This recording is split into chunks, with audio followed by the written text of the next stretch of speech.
अवधूत चिंतन श्री गुरुदेव दत्त श्री स्वामी समर्थ. नमस्कार मंडळी, स्वरूपम समर्थम चॅनलमध्ये तुम्हा सर्वांचं खूप खूप मनापासून स्वागत आहे. तर आजच्या व्हिडिओमध्ये आपण बोलणार आहे तुळशी विवाहाबद्दल. दरवर्षी आपण सगळेजण 5 दिवसांसाठी तुळशी विवाह साजरा करतो. ह्या 5 दिवसात आपण आपल्या घरातल्या तुळशीचं श्रीकृष्णासोबत लग्न लावून देत असतो. तर यामागे कुठली कथा आहे तर ते आज आपण जाणून घेणार आहे. आणि आजचा शेवटचा दिवस असल्यामुळे आज माझ्याही घरचं तुळशी विवाह आहे.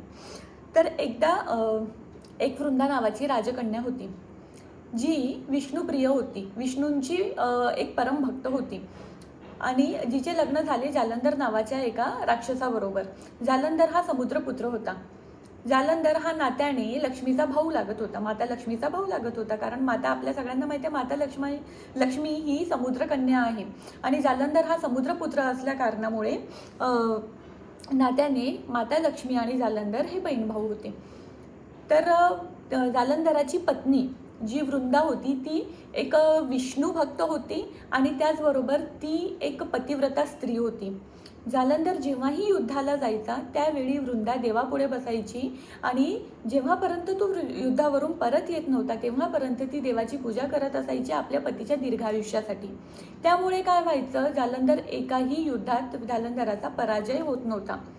एकाही युद्धात कोणीही जालंधराचा पराजय करू शकत नव्हता. त्यामुळे जालंधराने सर्व देवांना त्रासून सोडले होते. कोणीही देव किंवा कुठलाही व्यक्ती जालंधराचा युद्धात पराजय करू शकत नव्हता. मग आता काय करायचं, भगवान विष्णूजवळ सगळे देव गेले यावर उपाय काय आहे हे विचारण्यासाठी. पण भगवान विष्णूने माता लक्ष्मीला वचन दिलं होतं की ते कधी जालंधराचा वध करणार नाही. माता लक्ष्मीने ते वचन भगवान विष्णूंकडून मागून घेतलं होतं की माझ्या भावाचा वध तुम्ही कधीच करणार नाही. त्यामुळे भगवान विष्णू हे जालंधराचा वध करू शकत नव्हते. मग त्यावर पर्याय काय, तर एकदा जालंधर हे भगवान शंकरासोबत युद्ध करण्यासाठी गेला. तर इकडे वृंदा आपल्या पतीच्या दीर्घायुष्यासाठी देवापुढे बसली आणि देवापुढे मागणी मागू लागली आपल्या पतीच्या दीर्घायुष्यासाठी, जी ती नेहमी करायची. तिकडे युद्धात जालंधराचा पराजय करणं शक्य नव्हतं. मग त्यावेळी भगवान विष्णूने जालंधराचं रूप धारण केलं आणि जालंधराचं रूप धारण करून भगवान विष्णू गेले वृंदाच्या महालात. आपल्या वृंदाच्या महालात गेल्यावर वृंदाला असं वाटलं की आपला पती हा युद्धावरून परत आला आहे. तेव्हा ती देवापुढे जी बसलेली होती ती उठली आणि जाऊन तिने भगवान विष्णू जे जालंधराच्या स्वरूपात आले आहे त्यांच्या चरणांचा स्पर्श केला आणि त्यावेळी तिचं पतिव्रता भंग झाली. तिकडे जालंधर भगवान शंकरासोबत युद्ध करत होता. तो युद्ध तो हारला आणि त्या युद्धात त्याचा मृत्यू झाला. वृंदाला कळले की साक्षात भगवान विष्णू हे आपल्या पतीचं रूप धारण करून आले आहे आणि इकडे आपल्या युद्धात आपल्या पतीचा पराजय झाला आहे आणि आपल्या पतीचा मृत्यू झाला आहे हे वृंदाला तेव्हापर्यंत कळून चुकले होते. मग आता वृंदाला त्या गोष्टीचा अतिशय राग आला. तिने भगवान विष्णूला शाप दिला की तू दगड बनणार. भगवान विष्णूनेही मोठ्या मनाने तो श्राप स्वीकारला आणि तो दगड म्हणजे शालिग्राम दगड म्हणून ओळखला जातो, जो गंडकी नदीच्या पात्रात आपल्याला आढळतो. आणि त्याच दगडाने आता जे अयोध्येत जे आपलं राम मंदिर बनत आहे ते शालिग्राम दगडानेच बनत आहे. वृंदाने जो श्राप दिला तो मोठ्या मनाने भगवान विष्णूने स्वीकार करून घेतला.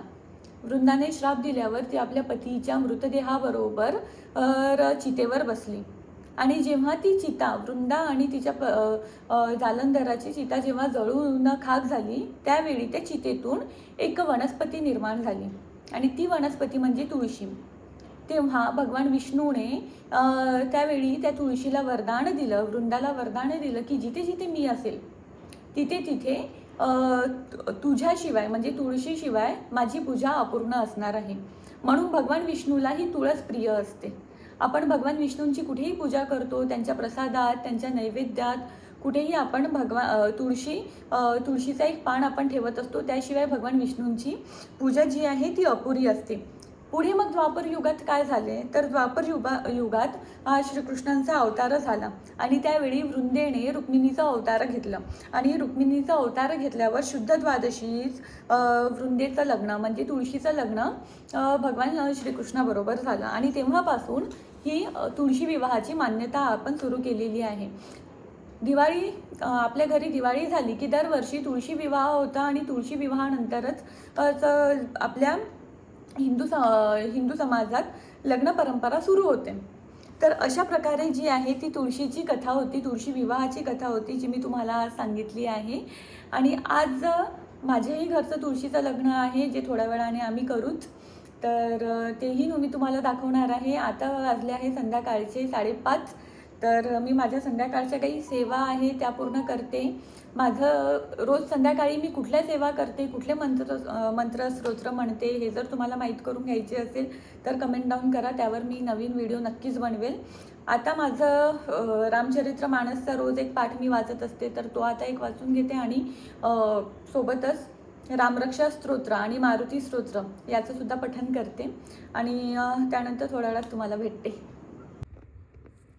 माझा सगळ्यात आधी मी वाचणार आहे रामरक्षा स्तोत्र आणि सोबतच मारुती स्तोत्र. तर हे सगळं तुम्हाला आपल्या नित्यसेवेची जी पुस्तक आहे त्या नित्यसेवेच्या पुस्तकामध्ये तुम्हाला सगळे मंत्र स्तोत्र आहे ते मिळून जाणार. रामरक्षा स्तोत्र आणि त्यानंतर हे मारुती स्तोत्र.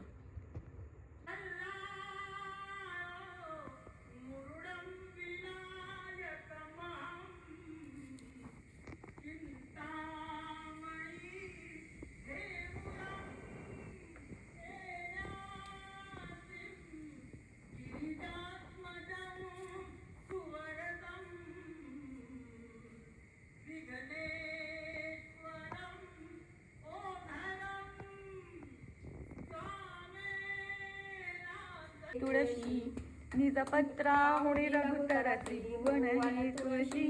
जय देवी जय जय शीतळ छाया भूतल व्याकुंज बिहारी की. श्री गिरिधर कृष्ण मुरारी की. कनकमय मोर मुकुट बिलसे देवता दर्शन को तरसे. गगन सो सुमन राशि बरसे बचे मुझ रंग मधुर मिरदंग. ग्वालिन संग अतुल रति गोप कुमारी की. श्री गिरिधर कृष्ण मुरारी. अशा प्रकारे माझ्या घरचा आज तुळशीचं लग्न संपन्न झालं आहे. पुन्हा एकदा आपण भेटू अशाच एका नवीन व्हिडिओसोबत, अशाच एका नवीन माहितीसोबत. त्यापर्यंत चॅनलला सबस्क्राईब केलं नसेल तर सबस्क्राईब करा. व्हिडिओ आवडला असेल तर लाईक करा, शेअर करा. धन्यवाद. भिवू नको, स्वामी पाठीशी आहे.